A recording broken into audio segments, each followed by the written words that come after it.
Boa noite a você que nos assiste via internet. Aqui é o pastor Leandro, pastor da Igreja Batista Betel em Goiânia. Nós damos as boas-vindas a você que nos assiste ao nosso culto de louvor e adoração, culto dominical, noturno, onde as famílias se juntam e se unem para poderem adorar a Deus. Nosso desejo é que você possa conhecer mais da palavra do Senhor. E antes até, queridos, de nós começarmos a pregação da palavra, gostaria de destacar algo para a igreja e para os amigos na internet. Me veio à mente hoje, enquanto eu estava voltando para casa da Escola Bíblica Dominical, o culto a Deus e a pregação, irmãos, eles ocupam um lugar central na nossa vida. E eles não existem para nos proporcionar alguma experiência emocional, alguma experiência de impacto, alguma coisa assim do gênero. Você não vê esse tipo de culto na Bíblia Sagrada. Deus também não quer que você venha ao culto esperando buscar, estender as mãos e receber bênçãos financeiras ou qualquer outro interesse do seu próprio coração. Embora Deus abençoe financeiramente, Deus abençoe sua família, o culto, ele é prestado a Deus. E a pregação, ela não é para nos beneficiar no sentido de nos elevar e nos fazer atingir os nossos objetivos. A pregação, ela existe para a nossa transformação constante. A expectativa de Deus é que a cada pregação você possa ser conduzido e conduzida à transformação e cada vez mais próximo à imagem do Filho de Deus, Jesus Cristo. Precisamente isso é o Evangelho e essa é a pregação do Evangelho. É claro que no culto Deus abençoa suas emoções, cuida dela, é maravilhoso, o nosso ser se sente bendito, mas como uma consequência de adorarmos ao Senhor. Assim, queridos, não devemos vir ao culto esperando gritarias, nem adivinhação do futuro com revelações e profecias. Nós devemos vir ao culto, queridos, para alimentar a nossa fé com a verdade. Isso é um culto a Deus. Portanto, que nós possamos alinhar as nossas vidas com a verdade das Escrituras durante o culto e apresentar a Deus todas as nossas necessidades, porque Ele cuida de nós. Amém? Eu convido os irmãos a nós abrirmos em Filipenses capítulo 2. Filipenses capítulo 2.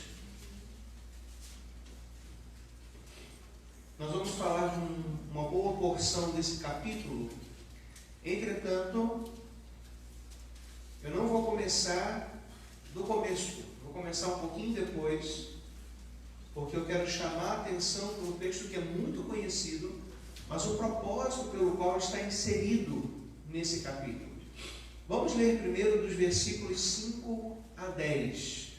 Diz assim a palavra do Senhor: tenham entre vocês o mesmo modo de pensar de Cristo Jesus, que mesmo existindo na forma de Deus, não considerou ser igual a Deus algo que deveria ser retido a qualquer custo.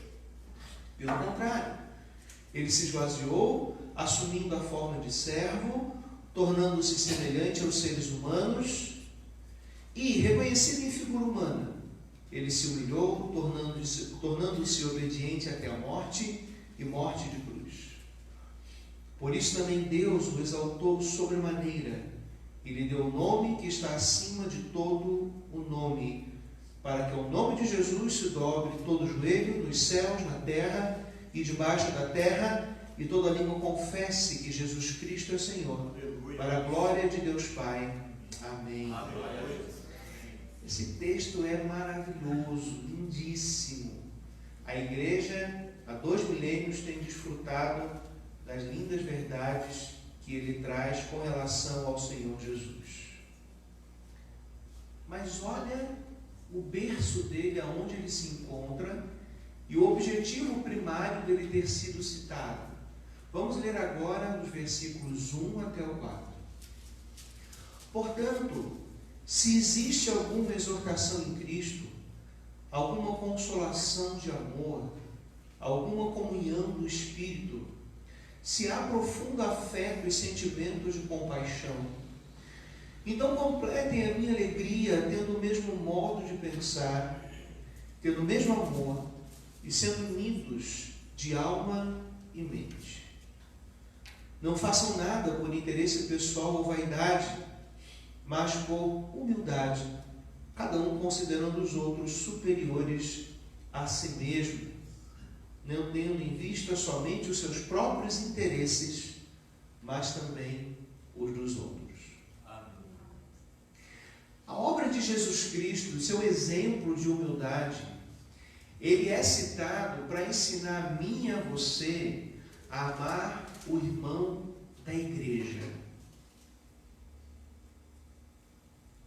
A verdade do que a gente chama em teologia do esvaziamento de Cristo, quando ele deixou o seu trono, vem à terra, assume forma humana, é bendita e maravilhosa. Mas no primeiro momento ela tem um motivo para ser citada pelo apóstolo Paulo, que mais uma vez estava preso. Olha o contexto imediato, versículo 4. Não tendo em vista somente os seus próprios interesses, mas também os dos outros. E aí continua no 5. Tenham entre vocês o mesmo modo de pensar de Jesus. O ensinamento do texto foi revelado na palavra aqui, para que ensinasse os irmãos a pensarem uns nos outros, a considerarem suas necessidades, suas opiniões, seus interesses, e não somente buscarem aquilo que agrada ao seu próprio coração. Isso é cristianismo. Queridos, Jesus, quando no Apocalipse ele fala às 7 igrejas, ele mostra que no final dos tempos nós não vamos observar somente um mundo frio, pecador, inimigo de Deus, mas nós vamos ver uma igreja sem amor. Vamos abrir em Apocalipse capítulo 2. Apocalipse capítulo 2.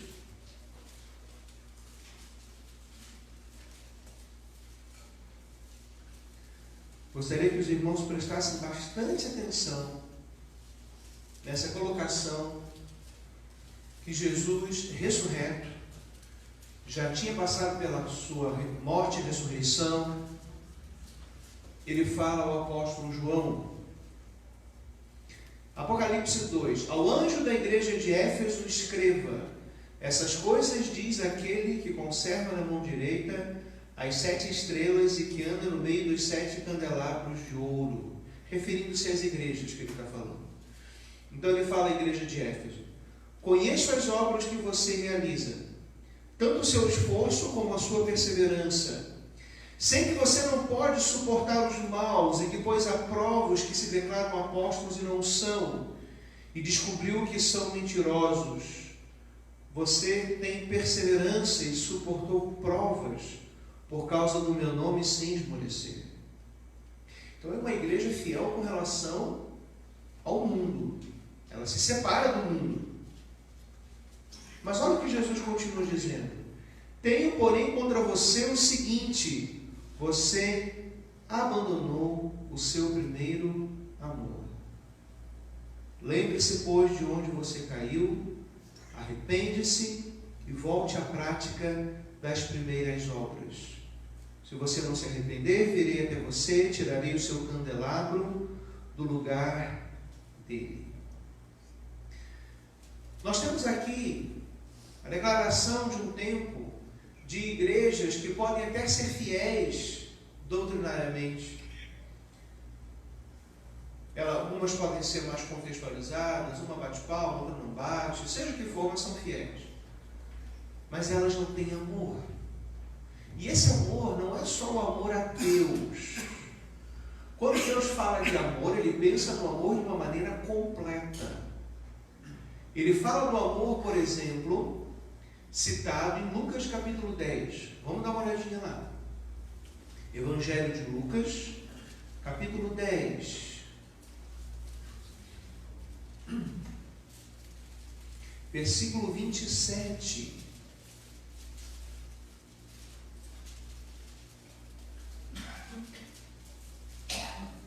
Vamos começar no 25.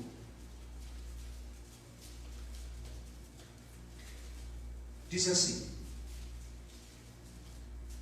Lucas 10, 25. E eis que certo homem, intérprete da lei, se levantou com o objetivo de pôr Jesus à prova e lhe perguntou: Mestre, que farei para herdar a vida eterna? Então Jesus lhe perguntou: O que está escrito na lei? Como você entende? A isso ele respondeu: Ame o Senhor seu Deus de todo o coração, de toda a sua alma, com todas as suas forças e todo o seu entendimento. E ame o seu próximo como você ama a si mesmo. Então Jesus lhe disse: Você respondeu corretamente, faça isso e você viverá. Mas ele, querendo justificar-se, perguntou a Jesus: Quem é meu próximo? E Jesus prossegue contando a parábola do bom samaritano. Resumindo, lá no finalzinho, ele diz: vá e faça o mesmo. Amor não é apenas a Deus, mas para quem está do seu lado, para quem senta com você no banco da igreja, para quem come churrasco contigo nos eventos da igreja, para quem canta junto com você, para quem frequenta a escola bíblica dominical, para quem faz culto na casa dos irmãos. A Deus acima de todas as coisas, mas ao próximo como a ti mesmo.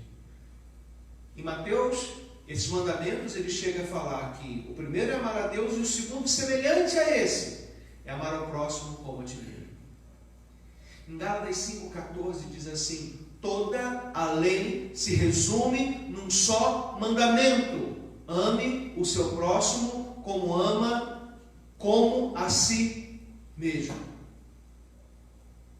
O exemplo de Jesus é para que você e eu tenhamos uma vida de amor à igreja, aos irmãos.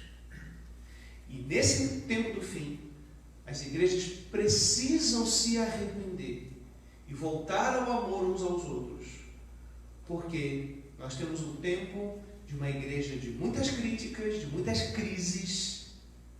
A crítica para construir, ela é boa, mas a crítica para derrubar, para satirizar, para inferiorizar, isso é mundano e é carnal. A crítica por crítica, para querer desdenhar do irmão, para poder cutucar um defeito do irmão, isso é carnal e não espiritual. Cuidar com o relacionamento do seu irmão é maturidade e desenvolvimento da sua salvação. É sério? Você e eu estamos felizes por sermos salvos, temos certeza da vida eterna no céu. Vamos voltar lá em Filipenses? Vamos continuar no nosso texto? Filipenses capítulo 2, versículo 12. Olha o outro contexto imediato do exemplo do que Jesus Cristo fez e foi. Assim, meus amados, como vocês sempre obedeceram, não só na minha presença, porém muito mais agora na minha ausência, desenvolvam a sua salvação com temor e tremor, porque Deus é quem efetua em vocês tanto querer como realizar, segundo a sua boa vontade. O contexto anterior é o exemplo do que Cristo foi e fez. Esse exemplo é citado pelo assunto que Paulo puxa no início, que é o relacionamento entre os irmãos. E olha como é que o texto continua, versículo 14: façam tudo sem murmurações, nem discussões, para que sejam irrepreensíveis e puros, filhos de Deus, inculpáveis no meio de uma geração pervertida e corrupta, na qual vocês brilham como luzeiros no mundo, preservando a palavra da vida. Assim, no dia de Cristo, poderei me gloriar de que não corri em vão, nem me esforcei inutilmente. Entretanto, mesmo que eu seja oferecido como libação sobre o sacrifício e serviço da fé que vocês têm, fico contente e me alegro com todos vocês. Assim também vocês, pela mesma razão, fiquem contentes e se alegrem comigo. Todo o exemplo de Jesus é para que você e eu possamos viver como irmãos. Para que você e eu possamos olhar o defeito daquela pessoa que está na igreja, que eu não gosto. Ela é diferente de mim. Ela faz as coisas de uma forma diferente de mim. Mas Jesus disse que nós temos que amar e não olhar somente os nossos interesses. Inclusive interesses mesquinhos, ironias, piadinhas, chacotas, porque nós somos irmãos. Jesus não virá buscar uma igreja cínica, arrogante, provocativa. Jesus virá buscar uma igreja sem mancha, sem mácula, sem ruga. Uma igreja pura, uma igreja fiel ao amor, uma igreja que pratica o mandamento, a lei de Deus, que Gálatas disse que resume numa coisa só: amar ao próximo como a si mesmo. A palavra grega usada aqui para desenvolver a salvação fala de trabalhar continuamente para realizar ou completar alguma coisa que foi começada na sua vida. E no versículo seguinte ele diz, no versículo 13, Deus que efetua em vocês tanto querer como realizar segundo a sua boa vontade. Então Deus começou a obra de salvação na sua vida, Ele te aproximou de Jesus Cristo, Ele te deu fé para crer no Filho dEle, Ele te chamou à comunhão do seu corpo. Jesus não nos deu só Ele como cabeça, Ele deu o seu corpo uns aos outros. Uns aos outros. Igreja é uma família.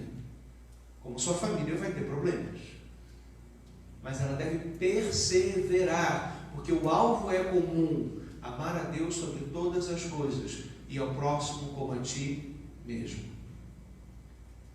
E eu preciso ter a responsabilidade então agora de desenvolver a salvação, não no sentido de que eu vá conseguir isso, mas refere-se à responsabilidade do cristão em crescer da fé. Agindo assim, Deus continuará atuando na minha vida e não só plantando esse querer, mas também realizando segundo a sua boa vontade. E a vontade de Deus e a sua palavra não tem como fugir de amar o irmão, por mais difícil que ele ou ela sejam. Quando o cristão cumpre a responsabilidade de ouvir a palavra, de confessar os seus pecados, de dizer que não está conseguindo amar, Deus opera contínua transformação, da qual todos nós, inclusive esse que vos fala, precisamos. A salvação, ela é um processo. A conversão é algo imediato na sua vida, mas a salvação é um processo. E a salvação não tem como propósito somente fazer você entrar no céu, mas viver aqui na terra para a glória de Deus. Viver aqui na terra, como foi dito, para sermos irrepreensíveis e puros, filhos inculpáveis no meio de uma geração pervertida e corrupta. Só que o mundo tem acusado a igreja de falta de amor, inclusive entre os próprios irmãos. O mundo aponta e fala: ué, mas são irmãos. E como é que entre si acontece isso? Porque nós não buscamos santificação nessa área. Nós só queremos cada vez mais nos encher de Deus, encher de Deus, encher de Deus e chegar no céu. Mas você e eu temos a responsabilidade, o compromisso de sermos luz nesse mundo. E luz significa amor no mundo de ódio e trevas. O maior laboratório para você praticar amor é na igreja. Não é nem na família. Porque na família você convive mesmo junto.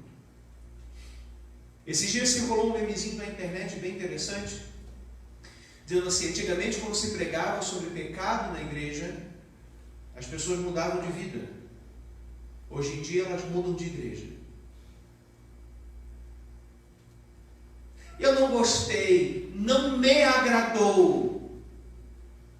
Mas a verdade para mim e para você é que esse livro aqui não é um cardápio que eu escolho o que me agrada. Isso a gente faz no início, quando somos imaturos. Eu já contei para os irmãos que quando Deus começou a trabalhar a conversão na minha vida, eu comecei a ler o livro de Salmos, o primeiro, o segundo, aí o início ali é bom, aí os outros salmos ruins eu fazia assim, não, esse aqui eu não quero. Esse aqui eu não quero. Não, esse aqui não, deixa eu falar, esse aqui é legal. Isso é imaturidade, porque você nasceu de novo. Mas o texto está dizendo para nós desenvolvermos a salvação com temor e tremor. E parar de nos justificarmos. Parar de explicar por que a gente... Não, mas o fulano também faz isso, a fulana também faz isso. É a Bíblia que nos orienta, não as atitudes do fulano e da fulana. Mas isso é difícil, eu sei, porque eu experimento essa dificuldade. Eu não estou aqui do alto da minha santidade falando isso para vocês. Eu estou do alto da graça, por meio da fé, das misericórdias de Jesus, compartilhando com vocês que é difícil mesmo viver isso, para nós buscarmos juntos a Deus. Pastor não é um super-homem que paga sermão para todo mundo. Pastor é aquele que compartilha o que Deus deu para ele na palavra e, inclusive, entende a dificuldade de viver essa palavra sem a graça de Deus. E não só isso, compartilha que é impossível viver a palavra sem a graça de Deus. Queridos, você e eu precisamos avançar. A igreja de fato não tem mais como ser a mesma. Apocalipse deixa claro que Jesus queria mudanças nas suas igrejas. E Ele quer mudança nas igrejas da face da terra. E a mudança não é uma fachada mais bonita, embora possa ter. Não é um planejamento de um salão de eventos melhor, embora isso possa existir. Não é pensar em aumentar o quadro de funcionários, embora isso possa ser necessário. Mudança que Ele quer é fidelidade e amor. Isso que é ser igreja, isso que é Jesus. E como o mundo acerta quando nos cobra a nossa falta de amor entre nós mesmos. Eu não estou dizendo da falácia do mundo de que denunciar o pecado é falta de amor. Isso é falácia. Isso daí é o mundo querendo proteger seu pecado. Eu estou falando quando as pessoas falam que a gente fala de Jesus, mas não consegue se entender. Problemas, situações, crises vão acontecer no meio humano. Isso daí é normal. Mas o problema é como nós lidamos com isso. Se é segundo a palavra ou se é segundo o pecado que ainda habita em nós. O alvo não é você ser perfeito e não errar. O alvo é você saber lidar com isso biblicamente. Você e eu precisamos manter as coisas boas que adquirimos até aqui na caminhada, mas precisamos nos esforçar e desenvolver a salvação com temor e tremor para avançar na missão de ser e fazer discípulos. Acabou o tempo do mais ou menos nas igrejas. Terminou o tempo do, não, peraí, eu vou um pouco do meu jeito, um pouco da Bíblia, um pouco assim, um pouco assado. Finished. Acabou. Cristo está às portas. E Ele vem para buscar o resultado da sua obra. E Ele vai querer conforme a Bíblia, independente de como nós tentamos alterar isso. Ele não quer a opinião de pastores, Ele não quer a opinião de ovelhas, Ele quer que sigamos a sua palavra. Ele não quer que formemos opinião sobre o assunto, Ele quer que nos submetamos, que conheçamos a Bíblia, que amemos a Bíblia e que nos submetamos ao que a Bíblia ensina.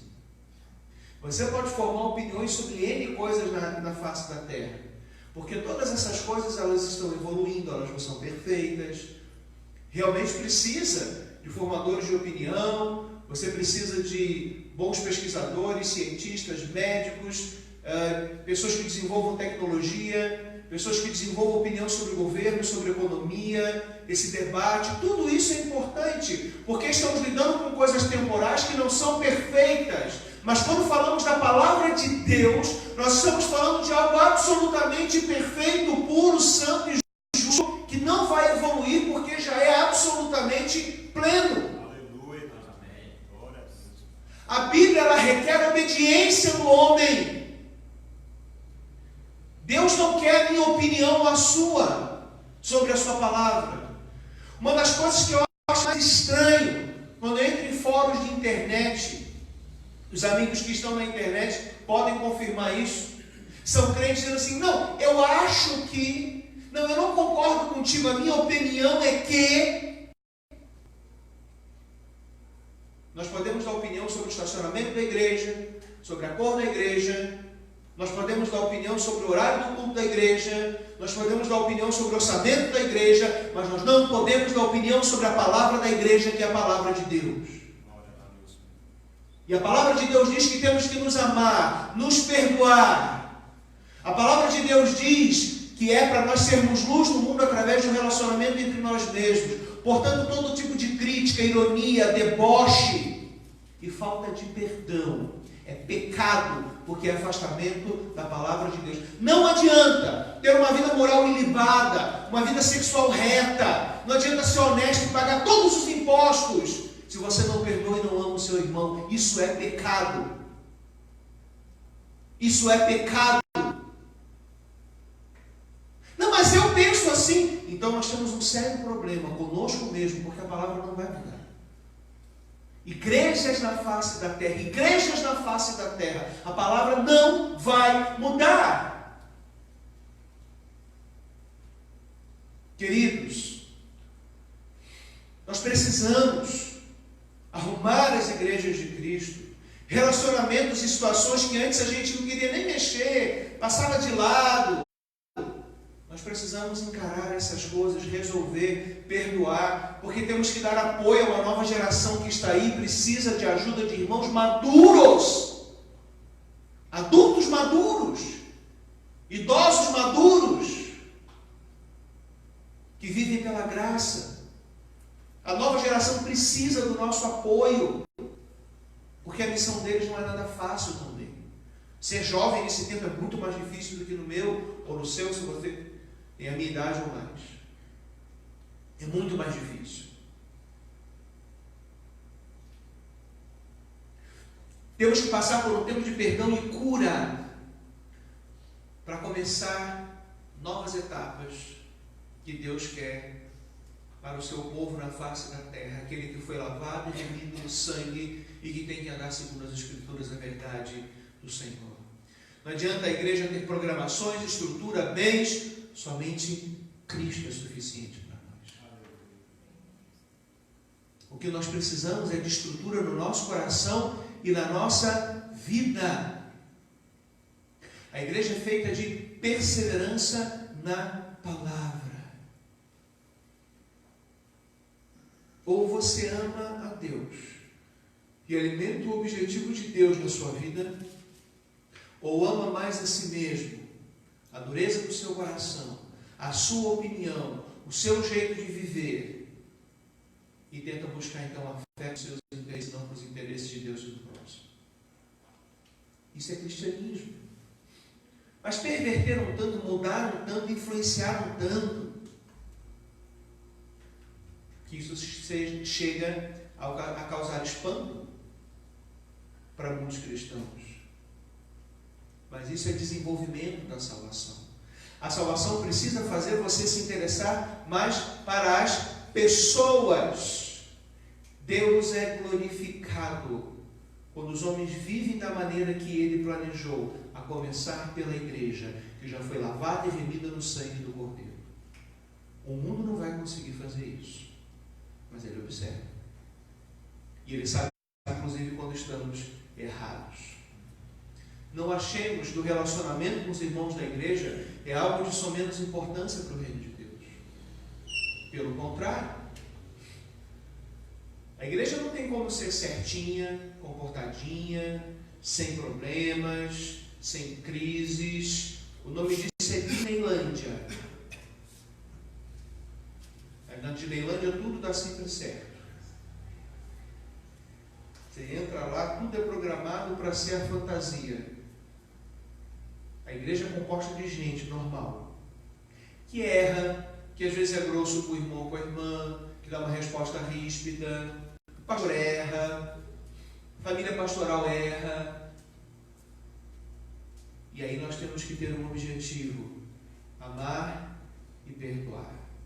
Sabe por que nós precisamos resolver isso? Porque Deus quer crescer as igrejas.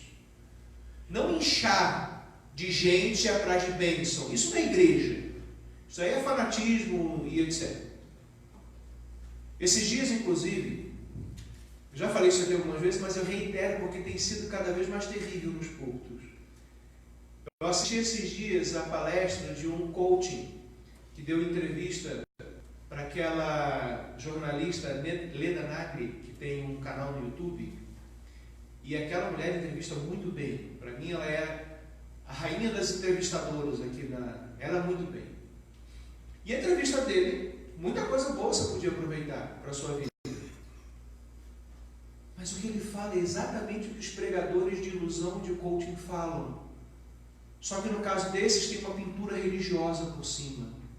Eu fiquei abismado como tudo que foi falado é o que dito de púlpito, vomitado como palavra de Deus, mas não é o Evangelho. Queridos, a igreja precisa crescer, não inchar de gente atrás de como progredir na vida. Deus te abençoa, você progride, mas a pregação da igreja não é essa. Jesus disse: buscar primeiro o reino de Deus e a sua justiça, e as demais coisas seriam acrescentadas. Deus abençoa, Deus é um Deus abençoador, mas não se busca e não se prega isso. Isso é consequência da vida cristã. E nós precisamos resolver as coisas do coração para crescer a igreja com discípulos. E para isso a igreja precisa estar treinada no perdão. Se nós tentarmos crescer a igreja sem resolver o nosso coração e os nossos relacionamentos, é mais ou menos como se você tentasse preparar um jantar com a louça cheia de... com a pia, cheia de louça suja. Imagina se na tua cozinha agora em casa. Imagina aquele monte de panela suja, pedacinho de resto de coisa descascada, osso de frango. Você acabou de almoçar, está lá, pia cheia de osso de frango, não tem nem espaço, até o fogão tem terrinas e vasilhas ali de coisa. Aí você vai preparar o jantar no meio daquele caos. Vai dar certo? Vai ser terrível. Imagina, aí você pega uma carne fresquinha, uma cebolinha, para poder preparar, aí você esbarra com o restante da comida que ficou, você esbarra com aquele prato cheio de feijão seco já no fundo. Como é que a igreja vai crescer e se preparar para o novo tempo com a pia cheia de louça suja? É a mesma coisa. Fala-se muito em evangelização, discipulado e liderança hoje, e esse é o caminho. Mas nós precisamos lavar a louça, colocar as coisas em pratos limpos, resolver relacionamentos, brigas entre irmãos e deixar o passado para trás. Glória a Deus. Passado tem que ficar para trás. Sabe o que nós não fazemos às vezes? Porque nós não estamos imitando a natureza de Deus. A natureza de Deus é perdoadora e doadora, e até sofredora, quando for necessário. Sofrer pelo irmão ou pela irmã. É o que nós aprendemos aqui em Filipenses.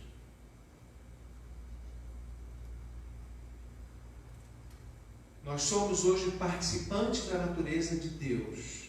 Não para sermos deuses, mas para termos o coração transformado e pensarmos cada vez mais como Deus pensa. O mundo te ensina o ódio. O pecado do seu coração ensina a não perdoar e muitas vezes a se vingar e revidar. O pecado do meu coração, do seu coração, nos leva a pensar isso. O nosso pecado nos faz pensar isso. Mas Deus quer mudar a nossa mente para experimentarmos a boa, perfeita e agradável vontade dEle. E não deixar que a mente seja guiada por aquilo que o pecado traz, as sugestões que o pecado traz. E olha, se for difícil perdoar à vista, perdoe em parcelas. Todo dia, quando você acordar, faça como Jesus fez com os ladrões na cruz, com o ladrão na cruz. Tinham 2 ladrões e um deles até zombou de Jesus. E o que Jesus disse naquele momento de agonia, de dor, era o momento final, era o momento mais sofredor para o Senhor. Qualquer um de nós teria soltado até um palavrão para aquele cara. Ou, manda uma pedra aí para mim, jogar na cabeça do cidadão. O que Jesus disse? Pai, perdoa porque não sabem o que fazem. Quando nós erramos uns com os outros, nós estamos fazendo isso por imaturidade e porque não sabemos o que fazemos. Quando eu erro com alguém, é porque eu não sei o que eu estou fazendo. Me falta crescimento, desenvolvimento. E a mesma coisa quando eu erro comigo. Então, se uma mágoa for muito grande, acorda de manhã e fala: Pai, perdoa fulano ou fulano porque não sabe o que faz. E busca a mente de Cristo. E busca o amor. Todos os dias. Parcela. Em vezes sem juros. Até que a sua mente se transforme. E você pense como a palavra de Deus. Amém, queridos? Amém. Amados, não perdoamos também por causa da autojustiça. Esse é o maior pecado dos crentes da igreja. E nós já estamos caminhando para a conclusão. Isso atrapalha perdoar, porque a autojustiça nos faz pensar que nós nunca erramos, que nós estamos sempre certos. E isso é a maior prova de infantilidade e imaturidade cristã. A autojustiça é um pecado, tanto quanto se embriagar, se prostituir, se drogar. É um pecado. Pessoa que entra na igreja e comete qualquer tipo de pecado no mundo, aquele que está na igreja e tem um coração ardendo de autojustiça, é tão pecador contra a pessoa que veio danificada do mundo. É um pecado tanto quanto os outros pecados que estão aí na terra. Talvez até seja pior aos olhos de Deus. A autojustiça é a negação da justiça de Cristo. É a negação da cruz e da minha necessidade dela. É a negação da minha admissão de que a minha natureza humana é corrupta e inimiga de Deus, contrária à sua santidade, de que todos nascemos assim. Tanto o pior bandido de colarinho branco, que eu acho que é um bandido pior do que um bandido de favela, porque os colarinhos brancos podiam estar fazendo muita coisa, não faz.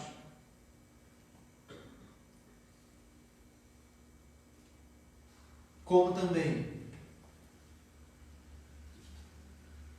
aquele que está na igreja, louvando ao Senhor, conhece a Bíblia, faz muito, sempre frequentou a igreja,